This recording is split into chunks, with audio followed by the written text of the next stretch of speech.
Welcome back students. देखिए, average velocity में फिर से थोड़ा सा इंट्रोडक्शन देंगे। देखिए, आपको पता है एवरेज वेलोसिटी क्या है? Total distance divided by the total time taken. In other words, rate at which object changes position from one place to another in a straight line बोल सकते हैं आप, या आप ये कह सकते हैं सिर्फ पोजीशन चेंज होती है ऑब्जेक्ट की। तो आपने देखा ऑब्जेक्ट पहले ए पोजीशन में था, अब ये ऑब्जेक्ट बी पोजीशन में पहुंच गया है। तो स्ट्रेट लाइन में जो पोजीशन चेंज हो रही है, टोटल पोजीशन चेंज अपॉन, और ये पोजीशन को चेंज होने में लगने वाला टाइम, या आप कह सकते हैं इनिशियल पॉइंट से फाइनल पॉइंट, या आप इनिशियल पोजीशन से फाइनल पोजीशन में स्ट्रेट लाइन में पहुंचने में लगने वाला टाइम, और उसका डिस्प्लेसमेंट को टोटल टाइम से डिवाइड करते हैं तो एवरेज वेलोसिटी मिल जाती है। तो स्टूडेंट, अब हम लोग ये वाला न्यूमेरिकल देखते हैं। तो देखिए स्टूडेंट्स, तो स्टूडेंट देखिए, अब यहाँ पे Usha swims in a 90 metre long pool, she covers 180 metre in 1 minute by swimming from one end to another end back along the same straight path. तो स्टूडेंट, यहाँ पे स्ट्रेट पाथ दे दिया गया है। तो यहाँ पे आप देख रहे हैं कि उषा स्विमिंग पूल में स्विम कर रही है, जिसकी लेंथ 90 मीटर है, और उसने कवर किया है 180 मीटर इन 1 मिनट। और स्टूडेंट, आप सभी समझ सकते हैं, जैसे आपने स्विमिंग पूल में या स्विमर्स को देखा होगा, तो वो क्या करते हैं, अपने पॉइंट से स्टार्ट करते हैं, फिर एंड पॉइंट तक जाते हैं, फिर वो उसी एंड पॉइंट से वापस आते हैं, फिर उनकी जो प्रतियोगिता होती है वहां पे वो कंप्लीट होती है। तो देखिए, उषा ने स्विम किया एक स्विमिंग पूल में जिसकी लेंथ 90 मीटर है, और उसने कवर किया 180 मीटर, मतलब कि वो जहां से स्टार्ट करती है एंड पॉइंट तक जाती है और फिर वापस आती है 90 मीटर, तो वो कवर करती है 180 मीटर। तो देखिए, और इस डिस्टेंस को कवर करने में लगने वाला टाइम है उसका 1 मिनट। ये देखिए 1 मिनट। तो अब देखिए, आपसे पूछा गया एवरेज स्पीड और एवरेज वेलोसिटी दोनों पूछी गई है। तो आप देख सकते हैं टोटल डिस्टेंस क्या है आपका 180 मीटर है। टोटल डिस्टेंस 180 मीटर क्यों है? क्योंकि हमें इनिशियल पॉइंट फाइनल पॉइंट नहीं देखना है, जो उसने पाथ फॉलो किया उसमें कितना डिस्टेंस ट्रेवल किया। तो वो जाती है और वापस आती है, मतलब 90 मीटर जा रही है और 90 मीटर वापस आती है, तो 180 मीटर उसका डिस्टेंस कवर्ड हो गया, जिसमें वो 1 मिनट टाइम लेती है। और आप अगर एवरेज स्पीड निकालते हैं तो देखिए, total distance covered upon total time taken.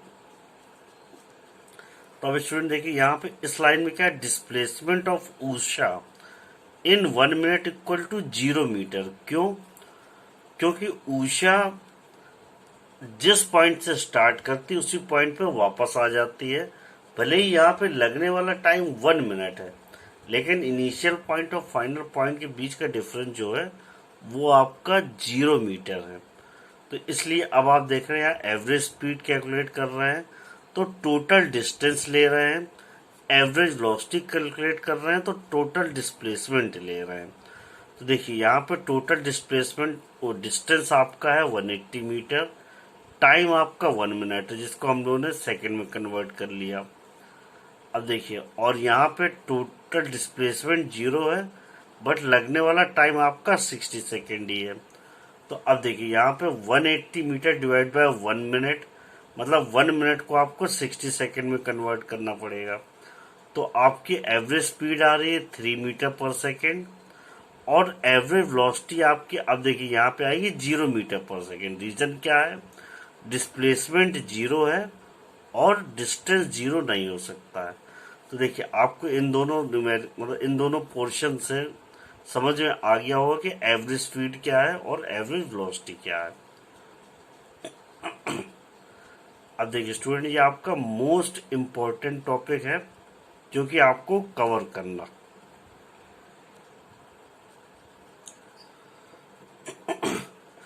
Student देखिए, अभी इससे पहले आपने एक डायग्राम में देखा, जब एवरेज स्पीड आप बात कर रहे थे तो वहां पे आपने देखा, जब आप कोई या प्रैक्टिकल एक एग्जांपल लीजिए कि जब भी आप कहीं जा रहे होते हैं, कहीं मूव कर रहे होते हैं, तो आपकी वेलोसिटी या आप बोले स्पीड सेम नहीं होती है, वो बार बार चेंज होती रहती है। तो स्टूडेंट इसीलिए इन चीज़ों को भी स्टडी करने के लिए हमें एक टर्म इंट्रोड्यूस करना पड़ा जिसको हम एक्सलेरेशन बोलते हैं। या आप ये कह सकते हैं, एक और एग्जांपल लेते हैं। सपोज कीजिए आप अगर अपने स्कूल बाइसाइकिल से जा रहे हैं, तो आपका फ्रेंड जो है वो आपसे 5 मिनट पहले निकला है, तो वो बिल्कुल आराम से चलाते हुए जाएगा, मीनिंग अपनी बाइसाइकिल को कम स्पीड में चलाते हुए जाएगा या कम वेलोसिटी में चलाते हुए जाएगा। लेकिन आपको घर से निकलने में 5 मिनट्स लेट हो गया, तो अब आप क्या करेंगे? आप स्कूल पहुंचने के लिए अपने दोस्त के बिल्कुल बराबर टाइम पे पहुंचने के लिए आप क्या करेंगे? अपनी साइकिल की स्पीड को बढ़ा देंगे। तो इसका मतलब आपने अपनी आपको ज़्यादा स्पीड से जाना पड़ेगा और आपका फ्रेंड आराम से जाएगा। या आप सपोज कीजिए आप स्कूल जा रहे हैं और रास्ते में चलते चलते आपको ध्यान आया कि आपको 5 मिनट जल्दी जाना है। क्यों? क्योंकि आपके टीचर ने एक क्वेश्चन पूछने के लिए आपसे बोला और वो आपको याद नहीं है। तो देखिए, अब हम यहाँ पे इंट्रोड्यूस करते हैं एक टर्म एक्सेलरेशन। तो अब देखिए, हाँ तो स्टूडेंट चलिए एक्सेलरेशन की बात करते। देखिए, हम लोग एक्सेलरेशन इंट्रोड्यूस कर रहे हैं यहाँ पे, और एक्सेलरेशन बेसिकली डिफाइन करता है आपका कि आपकी जो वेलोसिटी आपने चेंज करी है। और जाहिर सी बात है, जब आप वेलोसिटी चेंज करते हैं तो उसमें कुछ ना कुछ टाइम लगता है, और स्टूडेंट जब वो जो वेलोसिटी चेंज करने में लगने वाला टाइम है उसको हम लोग